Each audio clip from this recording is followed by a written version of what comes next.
हम लोग देखते हैं दिन में अगर एक बार हनुमान चालीसा पढ़ लें तो लगता है कि आज हमारा दिन अच्छा जाएगा, कोई संकट नहीं आएगा, आज का हमारा काज पूरा हो गया भक्ति का।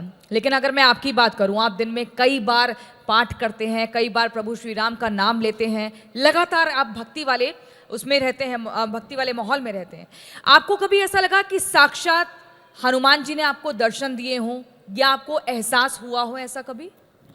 देखिए, अगर मैं कहूँ हनुमान जी ने मुझे दर्शन दिए हैं तो इसका एक गलत मैसेज चला जाता है। हमारे यहाँ भेड़ चाल बहुत है, लोग मुझे भगवान मान के मेरे पीछे चल पड़ेंगे, लेकिन ये सब अंतरंग बातें होती है। भक्ति मार्ग में इन सब चीज़ों का खुलासा करना ठीक भी नहीं होता।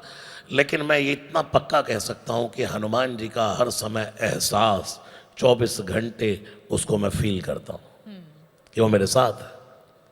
और आपके साथ कुछ ऐसा हुआ भी था, उस घटना का भी हम जिक्र करेंगे, लेकिन पहले मैं ये जानना चाहती हूँ, अगर मान लीजिए आपके सामने हनुमान जी साक्षात प्रकट हो गए हैं और वो कह रहे हैं कि बताओ कि आपको क्या चाहिए मुझसे, कोई भी एक या बोले कि चलो आज एक दिन के लिए अपनी सारी शक्ति मैं आपको दे रहा हूँ, तो आप इस संसार में क्या बदलाव लाना चाहेंगे?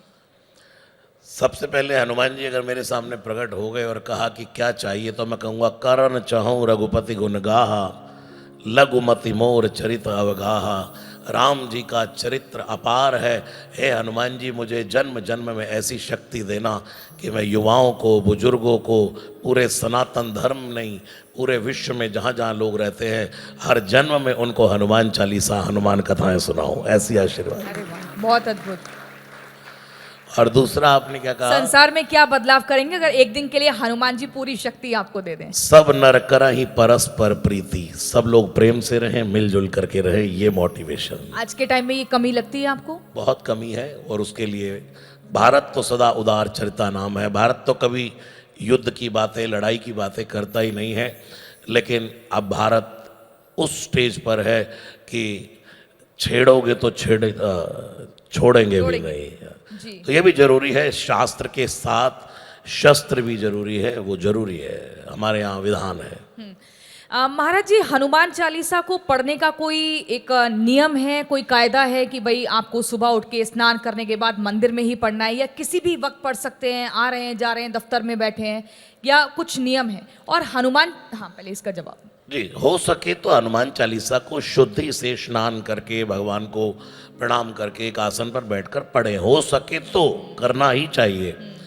लेकिन आजकल की भागदौड़ की लाइफ में मैं अपने भाई बहनों को, युवानों को हमेशा कहता हूँ कि आप पहले तो ये डर निकालें, ये बहुत पूछना बंद करें कि ऐसे नहीं करेंगे तो ऐसा हो जाएगा, क्या हनुमान जी नाराज़ तो नहीं हो जाएंगे, क्या भगवान नाराज़ तो नहीं हो जाएंगे। वो भगवान नहीं होते जो किसी से नाराज़ हो जाए। जैसे एक माता पिता सदा अपने बच्चों की रखवारी करते हैं, करो सदा तिनके रखवारी, जीवी बालक राखई महतारी। ऐसे भगवान जगत के माता पिता हैं। हम जब समय मिले कोशिश करिए कि 24 घंटे में से कुछ समय तो निकालें। लेकिन मेरा मानना यह है, हनुमान चालीसा में लिखा है जो यह पढ़े। हनुमान चालीसा पढ़ने का कोई नियम नहीं है। आप चलते फिरते, उठते बैठते, गाड़ी चलाते, कभी भी हनुमान चालीसा पढ़िए, कल्याण ही कल्याण होगा।